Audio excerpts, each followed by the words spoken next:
So now we've got our grocery list based on the inventory, and what I need to do now is to go into Laura's room, get her bank card out of her locked box. So I'll go do that, and then I'll come back and we'll be ready to get going to the grocery store. This is Laura's lockbox, where all of her important cards and documents and receipts and whatnot are kept. It has a combination lock on it. It's kind of difficult to see. The combination for this lockbox is located on the blog in Roman numerals, so that Laura can't understand how to open this lockbox, because we are setting Laura up for success, not failure. And when she has access to these, to her money and to her debit card, then she can't be successful. So that's why this is locked up by her choice. So I'll just get this open here and get her card out of there. And while we're gone, I'll leave this open, and Laura is growing into independence with the lockbox by us leaving it open. When we come back, Laura's in charge of putting the card back, closing the box and locking it. Okay, there you go. Ready, Teddy? So before we go to the grocery store, it's important to know how much money Laura has, because she has to budget for the month. So she goes onto the computer and she checks her bank account to see how much money she has for her groceries. So that's what Laura's going to do right now.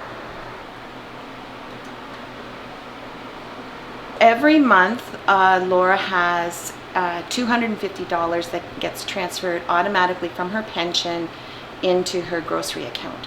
And her balance today is $37.24, so obviously it hasn't been transferred. And I know that because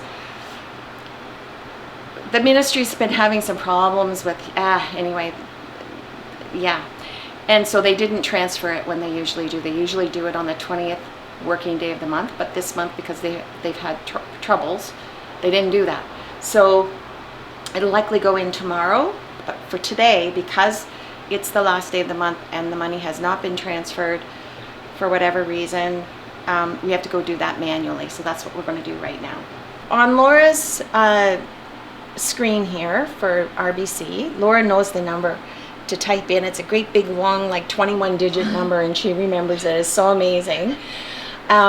There are a couple of things here. You'll see that there's a summer budget, that's her grocery account. Then there's her RDSP savings account. That's where she saves money to put into her RDSP, of course.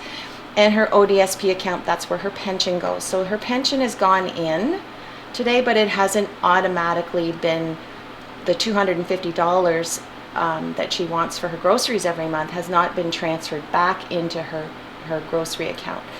So that will happen probably tomorrow, but we will just do this manually, just to put enough money in there for today, manually, so that when we go grocery shopping, we're not going to have a ding ding when we go to pay and they say not enough money. So we're going to transfer from her ODSP pension account to her summer budget grocery account.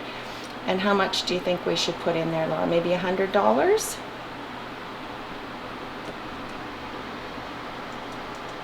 And then you want to click submit there, right?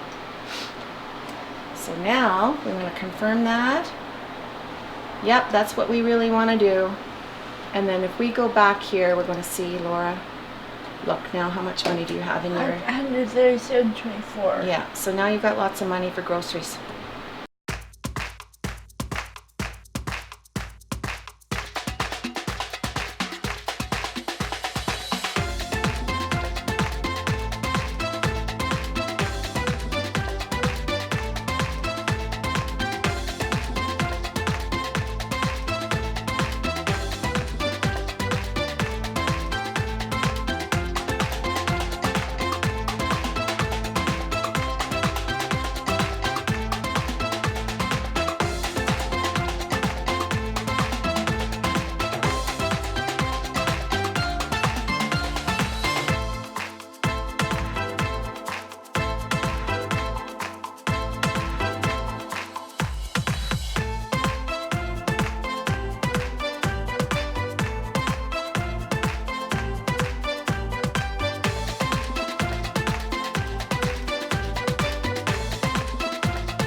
what she does is when she returns, then she puts the card back into the box, closes the lid, and it doesn't automatically lock. You have to turn the dial past 0 a couple of times in order to be sure that it is locked. And then to be doubly sure, what we do is we give it a little try to make sure that it isn't able to open.